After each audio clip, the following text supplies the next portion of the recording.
Kumusta mga kap? Welcome back sa channel na ito. Ng araw tatalakayin natin ang pagtakbo ni Sara Duterte bilang Pangulo sa darating na 2028 national elections. Alamin ang buong kwento. Muling bumabalik ang mga tanong na matagal nang iniikot ng isipan ng sambayanang Pilipino. Isa sa pinakamainit at pinakadinidinig na usapin ngayon ay ito. Sara Duterte, tatakbo nga ba bilang presidente sa 2028? Isang tanong na walang malinaw na sagot, pero puno ng mga senyales, haka-haka at pagbabantay ng publiko. Bilang isa sa mga pinakakilalang personalidad sa politika, hindi na bago kay Sara Duterte ang mapunta sa sentro ng pambansang diskusyon. Anak ng dating Pangulo, dating alkalde ng Davao City, at isa sa mga pinakapinag-uusapang leader sa bansa, natural lang na umalingaw-ngaw ang kanyang pangalan tuwing pinag-uusapan ang susunod na Pangulo ng Pilipinas. Sa video na ito, hindi tayo maghuhusga. Sa halip, susuriin natin ang mga posibleng dahilan kung bakit siya tatakbo, bakit maaari ring hindi, at ano ang ibig sabihin ng kanyang pananahimik sa mas malaking larawan ng politika. Kung gusto mo ng malinaw, balanseng diskusyon, huwag kalimutang mag-like, mag-subscribe, i-share ang video na ito. Unahin natin ang pinakamahalagang katotohanan. Wala pang opisyal na deklarasyon si Sara Duterte na siya ay tatakbo bilang presidente sa 2028. Sa mundo ng politika, ang kawalan ng pahayag ay hindi simpleng katahimikan. Madalas ito ay isang estratehiya. Sa Pilipinas, maraming politiko ang pinipiling huwag agad magdeklara upang obserbahan muna ang pulso ng publiko, galaw ng mga kaalyado, at direksyon ng politikal na klima.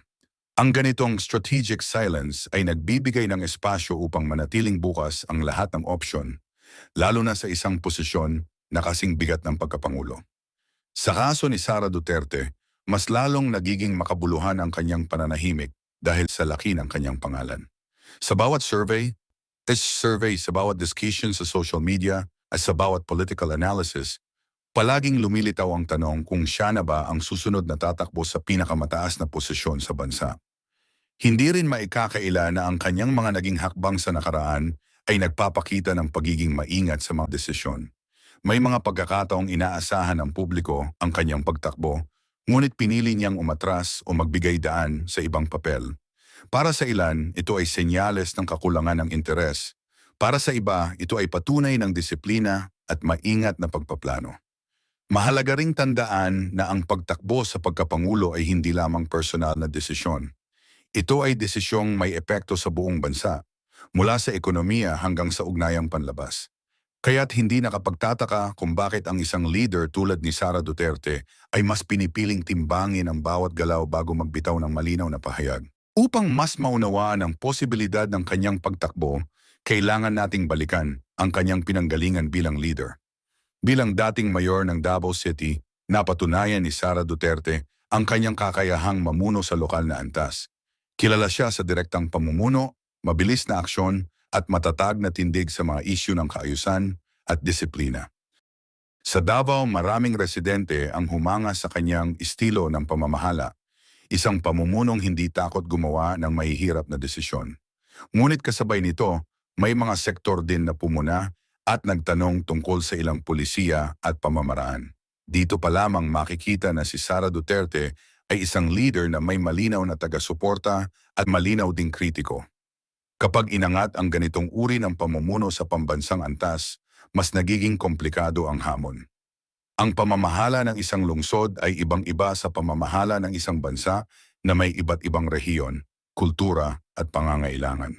Kung tatakbo man siya sa 2028, isa ito sa mga pangunahing tanong na haharapin niya. Paano niya isasalin ang kanyang lokal na karanasan sa isang pambansang pananaw? Dagdag pa rito ang katotohanang dala niya ang apelyidong Duterte, isang apelyidong may malalim na marka sa kasaysayan ng modernong politika ng Pilipinas. Para sa ilan, ito ay simbolo ng tapang at determination. Para sa iba, ito ay paalala ng mga isyung patuloy na pinagtatalunan. Ang tanong, handa ba siyang harapin ang parehong suporta at batikos na kaakibat ng pangalang ito? Isang mahalagang salik sa tanong na kanyang pagtakbo ay ang political timing. Ang eleksyon sa 2028 ay magaganap sa panahong mas kritikal at mas mapanuri ang mga botante, lalo na ang kabataan. Mas malakas ang impluensya ng social media, mas mabilis kumalat ang impormasyon, at mas mahirap itago ang mga issue. Kung tatakbo si Sara Duterte, hindi sapat ang popularidad lamang. Kakailanganin niyang maglatag ng malinaw at konkretong plano para sa ekonomiya, trabaho, edukasyon, kalusugan, at agrikultura. Ang mga botante ngayon ay hindi na basta-basta nasisiyahan sa pangako. Hinahanap nila ang detalye at direksyon. Meron ding tanong ng koalisyon at alyansa. Sa kasaysayan ng politika sa Pilipinas, bihirang magwagi ang isang kandidato nang walang matibay na suporta mula sa iba't ibang sektor. Kung tatakbo siya, sino ang kanyang makakasama? Anong uri ng pamumuno ang kanyang bubuuin? Inclusive ba o eksklusibo? Ang mga tanong na ito ay hindi pa nasasagot, ngunit patuloy na binabantayan ng publiko. At habang walang malinaw na pahayag, patuloy ding nabubuhay ang speculation.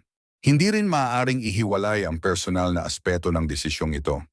Ang pagtakbo bilang Pangulo ay nangangailangan ng matinding sakripisyo, oras, privacy, at minsan pati relasyon. Hindi lahat ng leader ay handang pasanin ang bigat na ito sa anumang oras.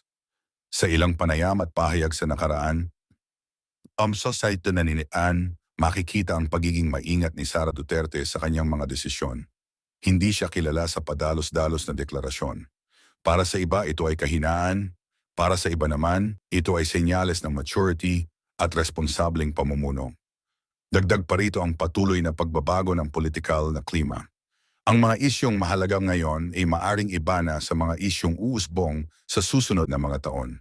Ang isang kandidato sa 2028 ay kailangang handang humarap sa mga problemang maaring hindi pa ganap na nakikita ngayon. Sa huli, ang tanong ay hindi lamang kung tatakbo ba si Sara Duterte, kundi kung ano ang uri ng pamumuno ang kanyang iaalok kung sakaling pumasok siya sa laban. Ang Pilipinas ay nasa yugto ng paghahanap ng direksyon, isang pamumunong kayang magkaisa ng iba't ibang pananaw at sektor. Ang kanyang pananahimik ngayon ay maaaring isang anyo ng paghahanda o maaaring indikasyon ng ibang plano. Ano man ang totoo, malinaw na ang kanyang pangalan ay mananatiling bahagi ng pambansang diskurso hanggang sa malinaw ang desisyon. Sa isang demokrasya, mahalaga ang pagiging mapanuri. Hindi sapat ang tsismis o haka-haka. Kailangan ng masusing pag-unawa sa konteksto, record at intention ng mga posibleng leader. Hanggang sa sandaling may malinaw na pahayag, mananatiling bukas ang tanong, Sara Duterte, tatakbo nga ba bilang presidente sa 2028? At ikaw bilang mamamayan ay may mahalagang papel ang magmasid, magtanong, at maging handa sa tamang pagpili. Kung nagustuhan mo ang ganitong klaseng malalim at balanseng diskusyon, huwag kalimutang i-like ang video, mag-subscribe sa channel, at i-share ito sa iyong mga kaibigan. Ikaw sa tingin mo, handa na ba ang Pilipinas sa isang leader na tulad ni Sara Duterte? O mas kailangan ba natin ng ibang direksyon sa 2028? I-comment ang iyong opinion sa baba.